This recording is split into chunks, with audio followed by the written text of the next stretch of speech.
It is our promise to you that sometime, you may be dead, but sometime, you will appreciate the desire as we do, understanding that the desire, even before manifestation, is the sweet nectar of life. The manifestation sweet too, yes. We want all of your manifestations for you. But in time, you will remember that it is the desire that is pulsing within you that has the summoning power of source and life that this time-space reality and all others are about. The contrast produces clarity within you. It helps you to focus your desire. And that focused desire summons source energy. And that's the feeling of life, that feeling of adventure, or that feeling of enthusiasm, that feeling of something new, that feeling of being on that wave of creativity. That is the delicious part of the creative process. And the manifestation soon will follow. But what this gathering is really about is more about helping you to remember the delicious moments of being in that place where you have focused the energy and you have, through your focus, summoned the energy of source. And in your state of allowance, in your state of non-resistance, the energy is just streaming through you. This creative energy is streaming through you toward the creation of whatever you want, but the whatever you want is always for this moment of the energy streaming through you. Sometimes when you don't have something that you want and you feel the pain, it is not the pain of not having what you want, it's the pain of that negative focus which is shutting down the flow. So you think not getting what you want feels like absence of manifestation, feels like not a good moment in time. And we say, it isn't the manifestation absence that is making you feel so bad. It's the vibrational stance you are achieving in your awareness that you don't have something that you want that is hindering the flow, and it's the pinching off of the flow that you are suffering from, but you think it's because you don't have the manifestation. And you also think that if you did have the manifestation, then the flow would be there. But think about it. That high that you get from a manifestation is not long lasting. It is the new idea that is the breath of life. It's the new idea and the realization that there will always be another new idea. Another and another and another and another and another and another and another and another, because you are eternal beings. You will never cease to be. All of your power is here and now because, why is that?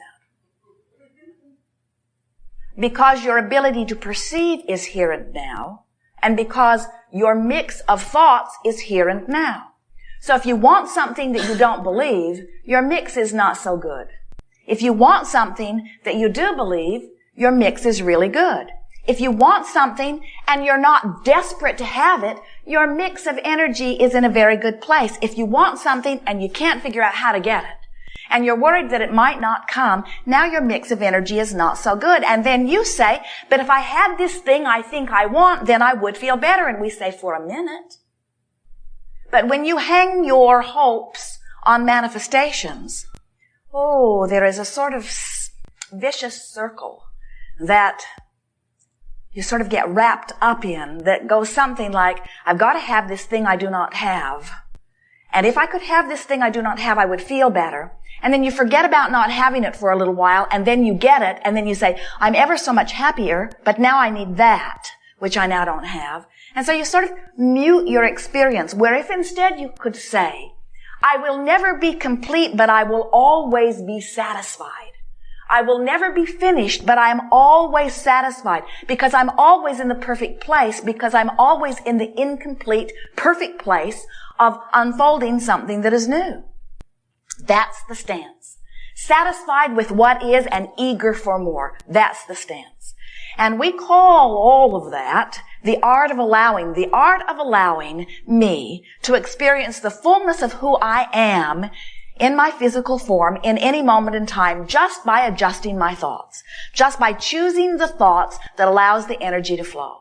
Now you can choose thoughts that do not allow the energy to flow, and you can tell when that happens because you don't feel so good, or you can choose the thought that allows the energy to flow. And the most important thing that you will hear from us here today is only you know what that is. No one else can tell you.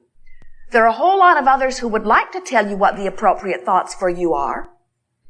But the best that they can tell you is what the appropriate thoughts for you as far as they are concerned are. So they're only still telling you what the appropriate thought for them is. And there are a lot of people that are a whole lot happier when you conform to their ideas, because they're still in that place where they have not learned yet what we're wanting you to remember, which is how you feel is about the thoughts you're thinking. So all of those people that are needing to control you, if they could just control their own thoughts, they wouldn't need to control you. You might tell them that next time. You know, I wouldn't bother you nearly so much if your thoughts were in a better place. You wouldn't need me to behave in a way that would please you if you'd learned how to please yourself with your thought. You also could say to them, and we're really saying it to you too, life's hard, isn't it? Needing to manage so many other things and so many other circumstances and so many other thoughts. You must not get much sleep. Being in this place of needing to control so many circumstances and events in order to feel better, since you can't control them, you need a vacation, you could say to them. A vacation from this need to control. And we would encourage you to give yourselves that same vacation, because when you discover that the way you feel is only about the thoughts that you are choosing to focus upon in this powerful now, the combination of thoughts that you are thinking in this recent period of time make up your mood or attitude. Now you know that, but more importantly, they make up your vibrational point of attraction. That's the most significant thing to know. We are all part of this vibrational universe where law of attraction is the manager. And if you've got your vibrational stance set on, I'm not feeling very good today, then you cannot allow yourself to match up with or line up with or meet up with or rendezvous with very many good feeling thoughts. It defies the law of attraction. Many times you will say, well, but my mood is a result of what I already met up with. And if I could just meet up with some better feeling stuff, I would have a better mood. And we say, we don't disagree with that, but you've got to get your mood in check first. You have to begin saying, my mood is my job and circumstances will adhere to my mood, rather than my mood is a reflection of the circumstances. In other words, that's how you turn it around and you begin to become the deliberate creator of your experience. You say, I've got one job, and that is to pay attention to the way I feel. And as you practice it a little bit, you begin to discover that some thoughts don't feel so good, and some thoughts feel really good, and some thoughts don't matter, and some thoughts really matter. In other words, you begin to pay attention, and then you begin to direct your thoughts. It's great fun to have creative control of your experience. It's great satisfaction to have control of your thoughts. And control of your thoughts is a practiced thing. And law of attraction helps you to maintain the control. You have to practice. Because when you stumble upon a thought because you were not choosing another, and you stay there long enough that it activates within your vibration, then law of attraction will bring other thoughts that are similar to it, which activates it anymore and makes your point of attraction about that subject even stronger and more powerful. If you stay there for an hour, your attraction power is greater than if you stayed there for a minute. If you stay there through an entire conversation over dinner, your attraction power is stronger than if you just mused it casually while you were driving. Your words make it stronger. If you talk to many other people about it, and if you join clubs where it's an issue that comes up often, your point of attraction becomes so powerful that universal forces bring you personal, concrete evidence to confirm your belief. And then you say, we were wise to join this group because the facts support our allegations. And we say, of course they do. Law of attraction will support anything that you decide to focus upon, even for a little while. So then you say, but Abraham, there are truths that we cannot deny. And we say, we don't deny that. There are truths that you cannot deny. What we are encouraging is that you understand that you are the maker of the truths. You can make truths in your life that are thrilling to you and others as you see them, or you can make truths in your life that nobody wants to see. Don't let the truth of something be something that you hang your star on, because the truth of it is something that is self-made. The truth of it is the actualization of the thought that you have made dominant. So truth doesn't mean diddly squat. All truth means is somebody focused upon it long enough that the laws of the universe caused a summoning of circumstances and events that seem to make it more important because it is now manifest.